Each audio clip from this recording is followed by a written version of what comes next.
ಸಮಸ್ತ ಭಾರತೀಯರಿಗೆ ಕರ್ನಾಟಕದ ಈ ನಿಮ್ಮ ಮೈಸೂರಿನ ನಾಗೇಶ್ ಯಾದವನ ನಮಸ್ಕಾರಗಳು.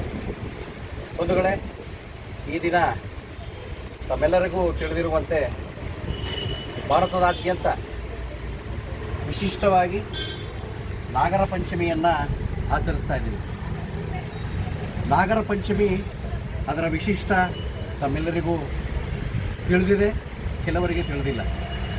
ಬಂಧುಗಳೇ, ನಾಗರ ಪಂಚಮಿ ಅಂತಕ್ಕಂಥದ್ದು ಬಹಳ ಅದ್ಭುತವಾದಂಥ ಆಚರಣೆ.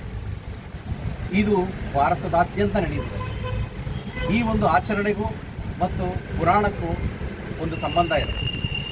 ಬಂಧುಗಳೇ, ಸಮುದ್ರ ಮಂಥನದ ಸಮಯದಲ್ಲಿ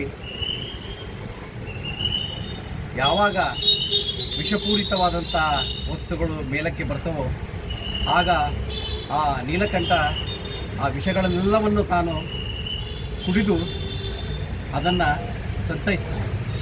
ಅಂತಹ ಸಮಯದಲ್ಲಿ ಆ ವಿಷಕಂಠ ನೀಲನ್ನು ಕುಡಿಯುವಾಗ, ನೀಲಿಯ ಆ ವಿಷವನ್ನು ಕುಡಿಯುವಾಗ ಕೆಳಗೆ ಬಿದ್ದಂಥ ವಿಷದ ಹನಿಗಳನ್ನು ನಾಗಸರ್ಪಗಳು ಕುಡಿತವೆ. ಮನುಕುಲವನ್ನು ಬದುಕಿಸಲಿಕ್ಕೆ ಆ ನಾಗಸರ್ಪಗಳು ಆ ವಿಷವನ್ನು ಕುಡಿತವೆ. ಆ ವಿಷವನ್ನು ಕುಡಿದು ಮನುಕುಲವನ್ನು ಉಳಿಸುತ್ತವೆ.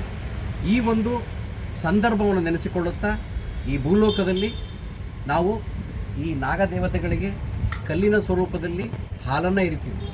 ಅಂದು ದೇವತೆಗಳೆಲ್ಲರೂ ಆ ಪರಮಶಿವನಿಗೆ ಮತ್ತು ನಾಗದೇವತೆಗಳಿಗೆ ನಿಜವಾದ ಹಾಲನ್ನು ಅಭಿಷೇಕ ಮಾಡಿದರು. ಆ ಒಂದು ನೆನಪಿನಲ್ಲಿ ಭೂಲೋಕದಲ್ಲಿ ಇಂದು ನಾವು ಹಾಲನ್ನು ಅಭಿಷೇಕ ಮಾಡುತ್ತಾ ನಮ್ಮೆಲ್ಲರಿಗೂ, ನಮ್ಮ ಅಣ್ಣ ತಮ್ಮಂದರಿಗೆ, ನಮ್ಮ ಬಂಧುಗಳಿಗೆ ಒಳ್ಳೆಯದಾಗಲಿ ಅಂತ ಹೇಳಿ ಆ ಹುತ್ತದ ಮಣ್ಣನ್ನು ಅವರಿಗೆ ಇಡುತ್ತಾ ಸಂಕಷ್ಟದಿಂದ ಪಾರು ಮಾಡಲಿ ಅಂತ ಭಗವಂತನಲ್ಲಿ ಕೇಳ್ತಾ ಇಂತಹ ಆಚರಣೆಯನ್ನು ನಾವು ಮಾಡ್ತೀವಿ. ತಮ್ಮೆಲ್ಲರಿಗೂ ತಿಳಿದಿರಲಿ, ಹಾವು ಹಾಲನ್ನು ಕುಡಿದೇ ಇರ್ಬೋದು, ಆ ವಿಷದ ಹಾಲು ಹಾಲ ತಣ್ಣಗಾಗಲಿ ಎನ್ನುವುದೇ ಈ ಹಾಲನ್ನು ಎರೆಯುವಂತಹ ಒಂದು ಪ್ರಕ್ರಿಯೆ.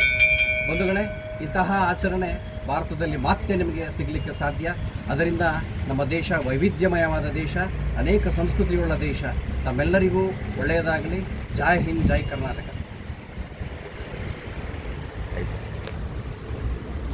ಸರಿ ಅಣ್ಣ.